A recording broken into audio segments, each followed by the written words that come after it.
Hey guys, welcome back again to another video you're not expecting.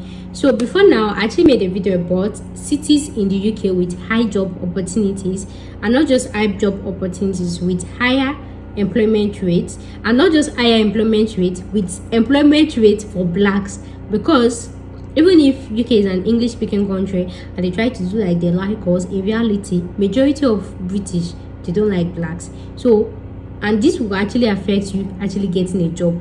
The only time you get anything easily in the UK is admission, and that's because they need your money.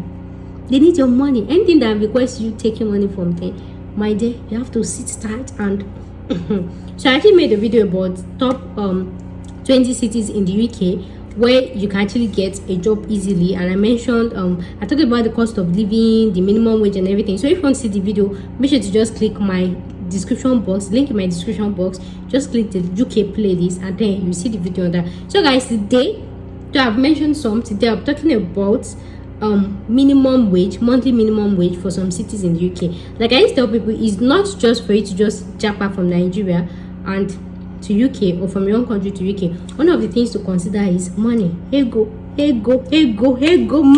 If it's not money, is what? If it's not money, is what? So, and another thing that makes people actually break the government rules of work just 20 hours per week is because of the low pay.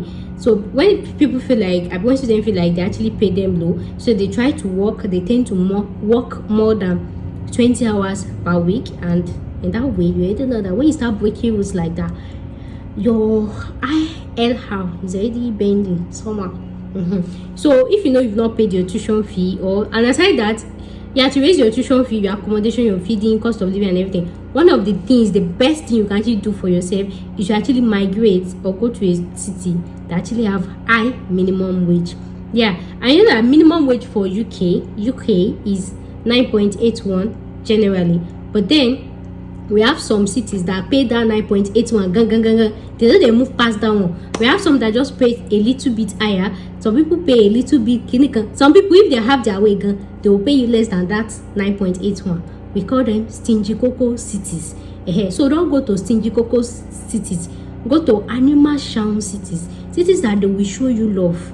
You understand? People, cities that when you walk like this, even when you are sleeping in your house, you know that you are sleeping. And aside that, these cities, right, since they have high minimum wage, during weekend, during holiday, when you're doing night shifts, you already know, say, naraba. Because of course, outside the country, when you work during holidays, during festive period and all of that, they actually tend to actually pay more than minimum wage. So your best bet is moving to a city that they actually pay high. So when I talk about cities that they actually pay high, some of you might be thinking, oh, cost of living and everything. My dear, I'm not talking about London.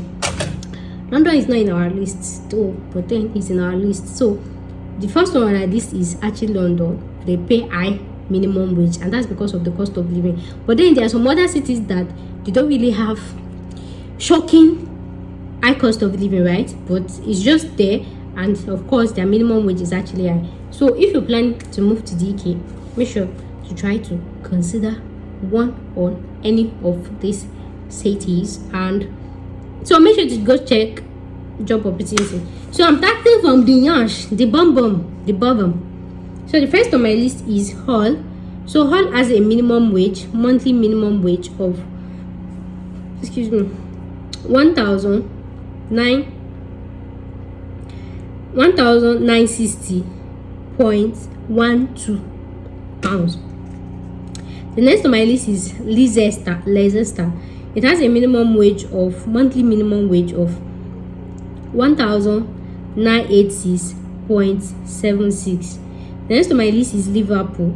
Liverpool actually have a minimum wage of 2,530.28.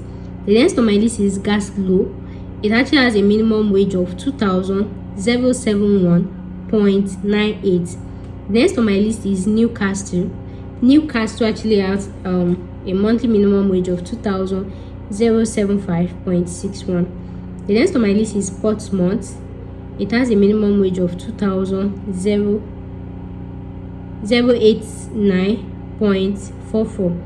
The next on my list is Southampton. It actually has a minimum wage of 2,000. Come on. 098.20. The next on my list is Leeds. This actually have a minimum wage of 2,200.79. The next on my list is Birmingham. It has a minimum wage of 2,204.58 pounds per month. The next on my list is Manchester.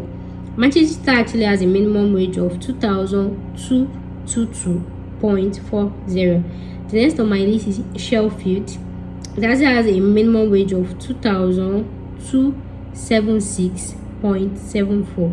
The next on my list is Cardiff. It actually have a minimum wage of 2,273.09. The next on my list is Exeter. It actually has a minimum wage of 2,304.14. The next on my list is Bristol. It actually has a minimum wage of 2,310.04. The next on my list is Brighton.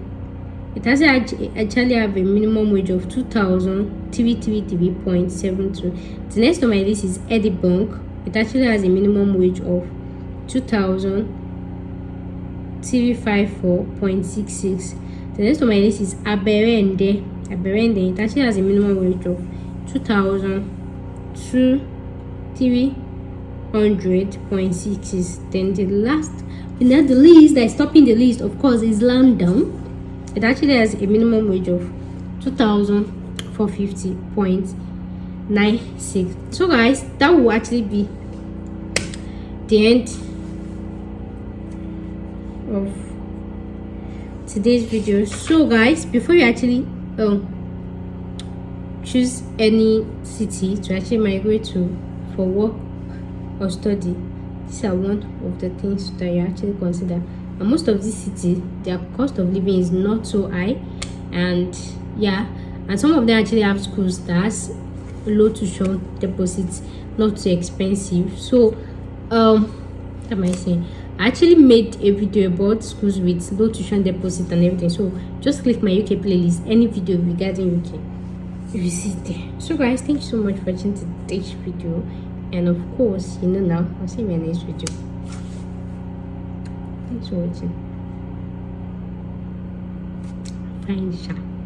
I like more fine say.